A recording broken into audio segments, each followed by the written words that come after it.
Assalamualaikum warahmatullahi wabarakatuh. Perkenalkan, nama saya Sainuddin dari kelas MJ402. Saya akan mempresentasikan rangkuman materi pembelajaran MSDM pada sesi 6 dan sesi 7 yang dipilih terkait kedisiplinan dan kepemimpinan. Pertama, pada sesi ke-6, pengertian kedisiplinan kerja. Menurut Rifai 2004 dan menurut Hasibuan 2006, kedisiplinan merupakan sikap dan perilaku yang sesuai dengan aturan, ketaatan terhadap peraturan tertulis maupun tidak tertulis, dan kesediaan menerima konsekuensi atau sanksi apabila terjadi pelanggaran. Tujuan kedisiplinan kerja. Menurut Henry Shimamura, tujuan utama tindakan disiplin adalah memastikan perilaku pegawai tetap konsisten dengan aturan organisasi. Tujuannya adalah meningkatkan produktivitas kerja, menjaga ketertiban dan keteraturan organisasi, membentuk tanggung jawab karyawan, mencegah terjadinya pelanggaran aturan, dan menciptakan lingkungan kerja yang harmonis. 3 elemen dasar proses pendisiplinan, yaitu elemen yang pertama, yaitu pendisiplinan harus dilakukan oleh yang memiliki wewenang dalam organisasi. Elemen kedua, program disiplin harus sesuai dengan kondisi organisasi. Dan elemen ketiga, sebagai pimpinan harus bersikap adil. Unsur-unsur dan usaha dalam menegakkan kedisiplinan. Unsur-unsur dalam menegakkan kedisiplinan yaitu peraturan yang jelas, penjelasan mengenai harapan organisasi, pemberian informasi tentang cara memenuhi aturan dan tata tertib kerja, penyelidikan terhadap setiap pelanggar, tindakan disiplin yang tegas apabila terjadi pelanggaran. Adapun usaha dalam menegakkan kedisiplinan yaitu peraturan kerja yang mengikat, pengawasan yang cukup, dan membentuk hubungan kerja yang harmonis. Indikator disiplin kerja. Menurut Hasibuan 2006, tingkat kedisiplinan karyawan dapat dilihat melalui yang pertama, absensi karyawan, kedua, keterlambatan kerja, ketiga, perputaran tenaga kerja, keempat, sering melakukan kesalahan, dan yang kelima adalah terjadinya mogok kerja. Tindakan pendisiplinan kerja secara pendekatan positif dilakukan dengan memberi nasihat, membimbing karyawan agar tidak mengulangi kesalahan, dan berorientasi pada perbaikan perilaku di masa depan. Secara pendekatan negatif dilakukan melalui sanksi bertingkat, yaitu dengan peringatan lisan, peringatan tertulis, hingga pemecatan.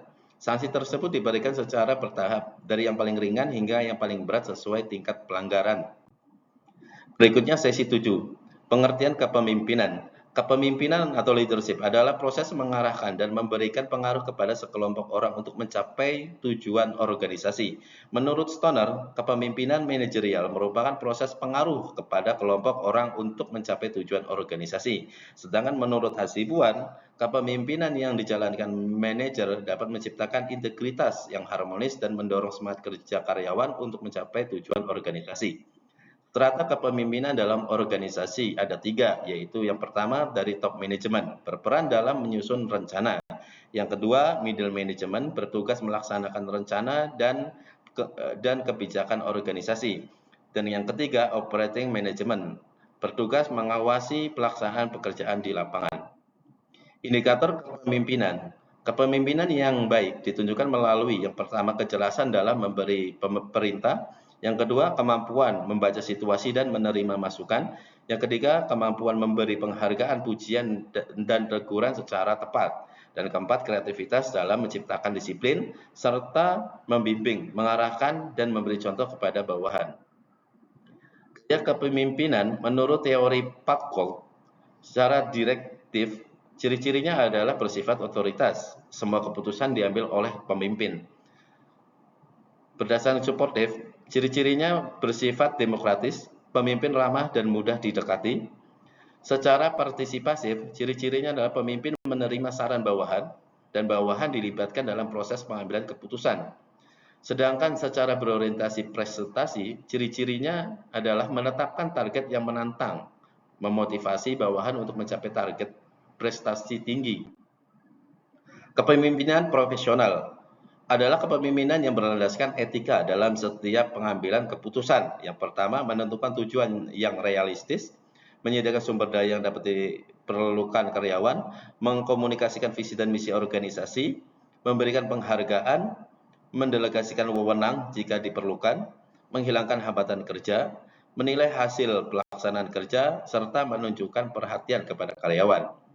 Kriteria pemimpin. yaitu menguasai bidang yang dipimpin, wawasan luas, berpikir cerdas, kreatif, inovatif, mampu melihat masalah, menentukan prioritas, memprediksi masa depan, moral yang tinggi, menjadi motivator, menjadi mediator, serta mampu mengendalikan diri. Secara profesional yaitu memiliki pengetahuan dan teori kepemimpinan yang memadai, memiliki keahlian sesuai bidang yang dipimpin, memiliki tingkat pendidikan yang memadai, mampu berkembang, memiliki kode etik profesi, memiliki pihak yang dipimpin dan diakui oleh organisasi. Sekian, terima kasih. Assalamualaikum warahmatullahi wabarakatuh.